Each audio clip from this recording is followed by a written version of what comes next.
Hi guys! Kaway! So for today's video, we're gonna make Dalgona coffee.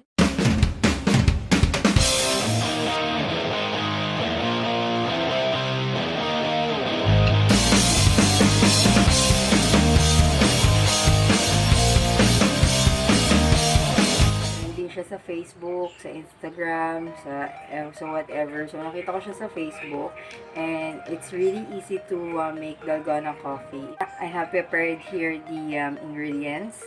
So 2 tablespoons of coffee, black coffee, and then 2 tablespoons of sugar. So, imimix mo yon, tsaka hot water. So, 2 tablespoons of hot water pala. So, imimix mo lang yun sa isang bowl. Hanggang sa maging foamy siya. Yun yung texture niya para ma-achieve niyo yung dalgona. Tapos, ipatong mo siya sa milk or sa creamer with ice. Kung gusto niyo ice, kung gusto niyo ng iced coffee or hot coffee, it's up to you. Pero ako, mas prefer ko yung ice kasi I am an iced coffee lover. So, let's go and let's start. We're gonna make the Dalgona coffee. So, here it is. So, guys, hahaluin na natin siya. So, let's see.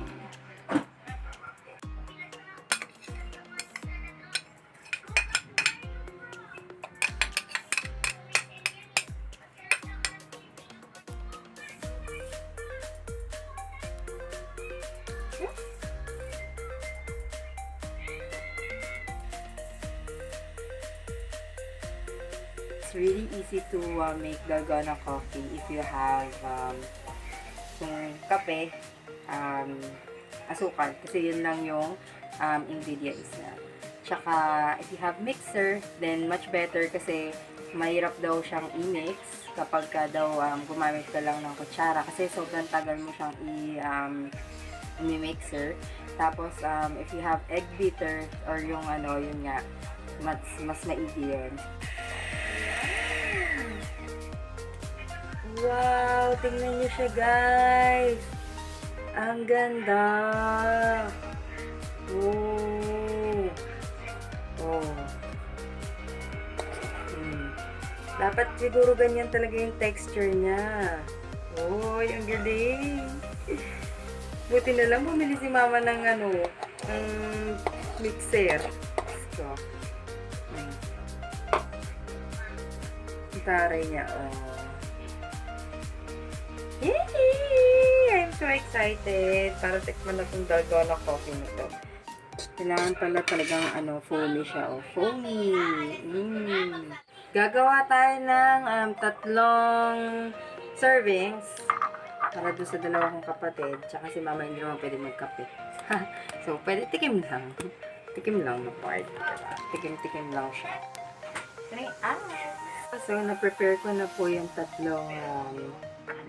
servings. So, ngayon, ilalagay na natin yung Dalgona sa ibabaw.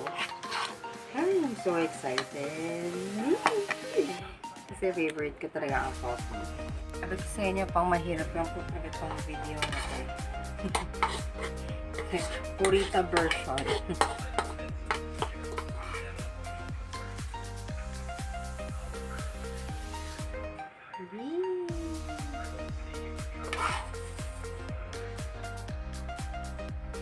Oops, medyo makelet. Ipirin na lang natin kasi kailangan natin siyang paabutin sa 3 servings. Ako po, parang hindi siya umabot. So, since guys, hindi siya umabot, so I'm gonna make another 2 tablespoons para lang talaga siya ma-achieve ulit or para ma-feel lang yung dalawa. Pakakasimot lang po, syempre, alam mo na. So, ayan na siya. We're gonna mix it na. Yay.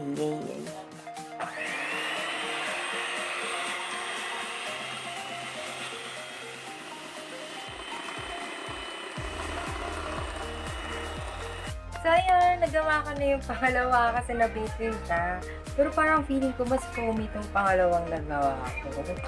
Ang ano, yun yung texture niya compare niya dun sa isa. So, mas foamy. Feeling ko mas okay pa. So, ayun. Lagyan na natin siya sa ibabaw, guys. Yung natira ko, kasi nga may natira siya eh. Ayan, meron akong dalawa. Ilagay na lang natin siya dun sa ano. Yung natira, yun lang sa ano.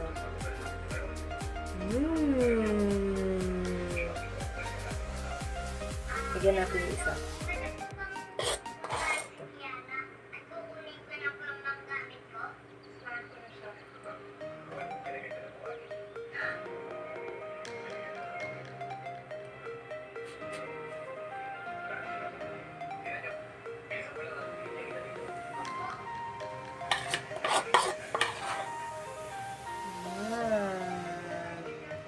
Yum, yum. Oh guys, so dadagdagan ko pala siya ng ano, ang Milo. Ay, balik na. Milo! Hindi pa rin kita. Ano ba yan? Ang pangit talaga ng angle, ng ano, pagpasensyahan nyo na guys. At ako'y, hindi marunong mag-video. So, eto na. Lalagyan natin siya ng Milo toppings.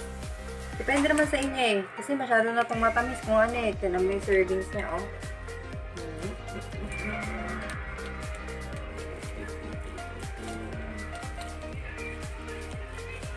Ayan.